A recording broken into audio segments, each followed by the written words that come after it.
பரிசுத்த வேதாகமம் பழைய ஏற்பாடு யோனா 4ஆம் அதிகாரம். யோனாவுக்கு இது மிகவும் விசனமாயிருந்தது. அவன் கடும் கோபம் கொண்டு கர்த்தரை நோக்கி விண்ணப்பம் பண்ணி, ஆ கர்த்தாவே, நான் என் தேசத்தில் இருக்கும்போதே நான் இதை சொல்லவில்லையா? இது நிமித்தமே நான் முன்னமே தர்ஷீஷுக்கு ஓடிப்போனேன்.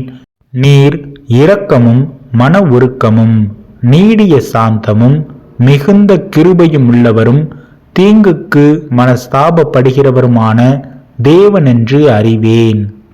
இப்போதும் கர்த்தாவே, என் பிராணனை என்னை விட்டு எடுத்துக்கொள்ளும். நான் உயிரோடு இருக்கிறதை பார்க்கிலும் சாகிறது நலமாயிருக்கும் என்றான். அதற்கு கர்த்தர், நீ எரிச்சலாயிருக்கிறது நல்லதோ என்றார்.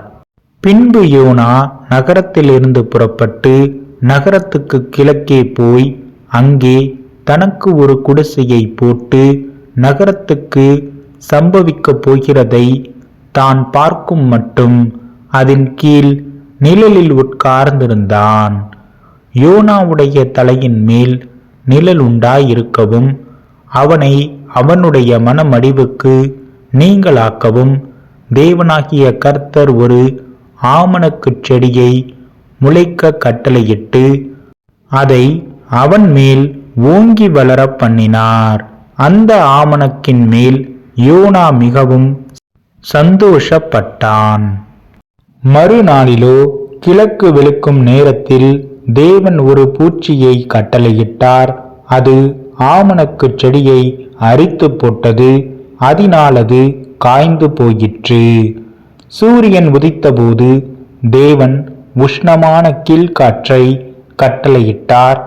அப்பொழுது வெயில் யோனாவுடைய தலையில் படுகிறதினால் அவன் சோர்ந்து போய் தனக்குள்ளே சாவை விரும்பி, நான் உயிரோடு இருக்கிறதை பார்க்கிலும் சாகிறது நலமாயிருக்கும் என்றான். அப்பொழுது தேவன் யோனாவை நோக்கி, நீ ஆமணக்கின் நிமித்தம் எரிச்சலாயிருக்கிறது நல்லதோ என்றார். அதற்கு அவன், நான் மரண பரியந்தமும் எரிச்சலாயிருக்கிறது நல்லதுதான் என்றான். அதற்கு கர்த்தர், நீ பிரயாசப்படாததும் நீ வளர்க்காததும் ஒரு ராத்திரியிலே முளைத்ததும் ஒரு ராத்திரியிலே அழிந்து போனதுமான ஆமணக்குக்காக பரிதபிக்கிறாயே. வலது கைக்கும் இடது கைக்கும் வித்தியாசம் அறியாத 120,000 பேருக்கு அதிகமான மனுஷரும் அநேக மிருக ஜீவன்களும் இருக்கிற மகாநகரமாகிய நினிவேக்காக நான் பரிதபியாமல் இருப்பேனோ என்றார்.